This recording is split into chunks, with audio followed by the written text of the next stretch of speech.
book friends, how are you guys doing? I always mean to ask what you guys are reading. And I always forget to. I should write it down in my notes because I do always have a notebook with notes for each video. So I should write that down so I remember. It's not necessarily a script, but I would never remember everything I want to talk about every book unless I wrote it down. I'm trying something new today. I put my AirPods in, well, one AirPod in, to see if, I think you guys can usually hear me fine. At least when I edit, it sounds fine. But I thought I would try the AirPod today and see if that made any difference in the audio. Let me know if you notice, if there's a difference. Anyway, so we're gonna try an experiment today with these.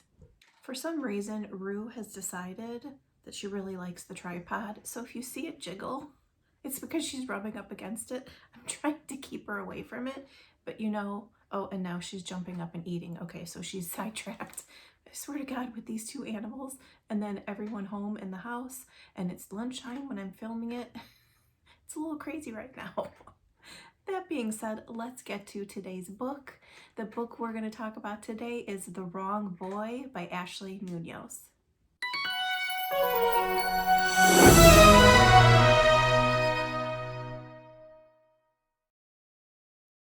So this book is part of the All-American Boys series. It's a bunch of authors that have kind of got together. It's not necessarily an anthology, I don't think, because the books are all released separately. I, of course, signed up to read Ashley's, and I would love to read some of the other authors, and I thought I'd tell you who some of them are. I don't think this is all of them, but this is a few that I grabbed off Amazon. So maybe you know some of the other authors that are writing books about the All-American Boy, and you might want to grab them. In no particular order, some of them are Molly McLean, Emily Robertson, Chris Jason, Lexi Noir, Leanne Davis, who I actually have read before, Elle Keaton, and Chloe Holiday. Like I said, that's probably not a complete list. So definitely go on Amazon and look, because I am a sucker for the All-American Boy. Who isn't? The Wrong Boy is a small town second chance romance. You guys know second chance is my favorite, so I was of course excited to read it. The book is about Tilly and Oaks. His name is actually Jonathan Oaks, but everyone calls him Oaks. Tilly and Jonathan grew up in the same town. They are later 20s, I think, when the book takes place, but they were high school sweethearts, first loves, and then Tilly broke his heart a little bit. Tilly runs a bed and breakfast in town. It's owned by her family. It was her mom and her grandmother's baby business, so to speak. And when they passed away, all of a sudden it became one of her or her sisters that had to jump in and start to run it. I thought that was really interesting. I wanted to hear a little more about each of the sisters and why at that point, because Tilly was like 18 or 19 when that happened. Ashley does tell us about that time in Tilly's life a little bit, but we know that there was some apprehension on Oaks's part to, as a supportive boyfriend, to be like, you're gonna give up your whole life and be strapped to this B&B, and you haven't done anything yet. You have so much of life to live. Don't get strapped here. Tilly breaks up with Oaks and it devastates him. Both heartbroken, but that's just the way it is. So the book picks up and it's present day for them, and Tilly has decided that she wants to do a big remodel on the B&B. It needs to be updated, and lo and behold, of the few construction companies in town, Oaks is the owner of one of them. This is from Tilly's perspective. I've been running my grandmother's bed and breakfast since I turned 21 years old, and although it hadn't been a hardship back then, it was starting to become a thorn in my side, which of course released an avalanche of guilt. So she has all this guilt around kind of continuing this legacy, and yet it had me as the reader thinking, but why is it just her?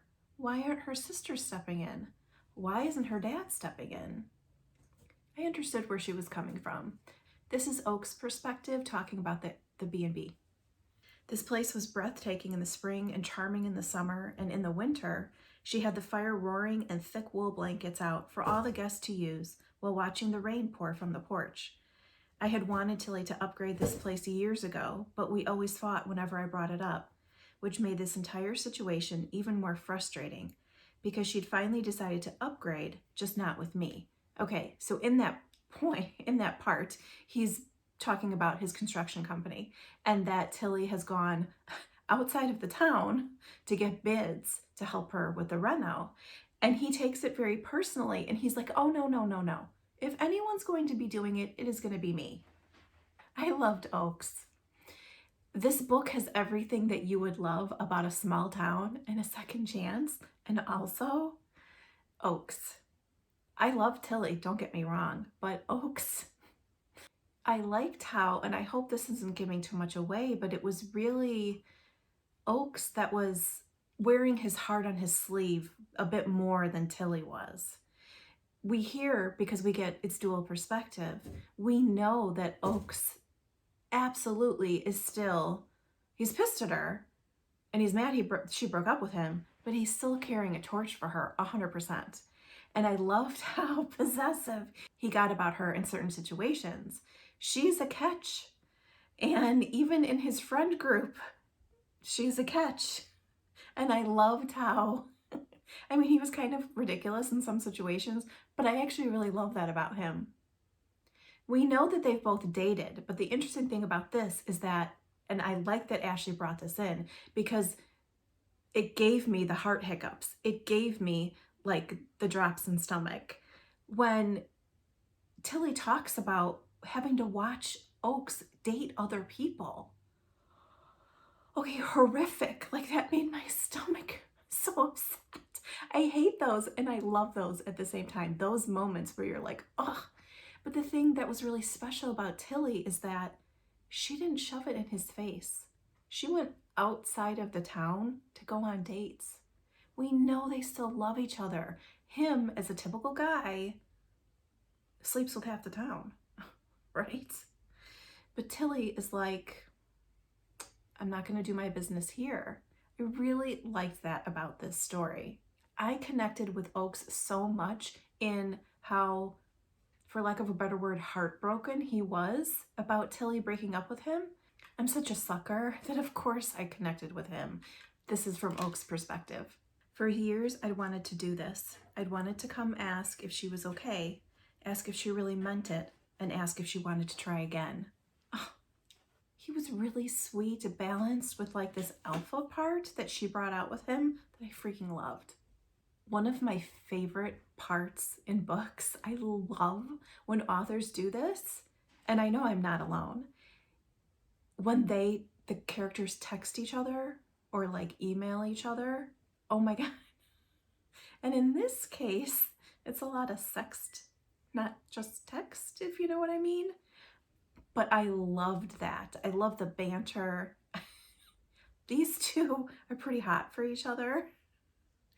And where Ashley put the text in the part of the story that she did, I was giggling, I was laughing.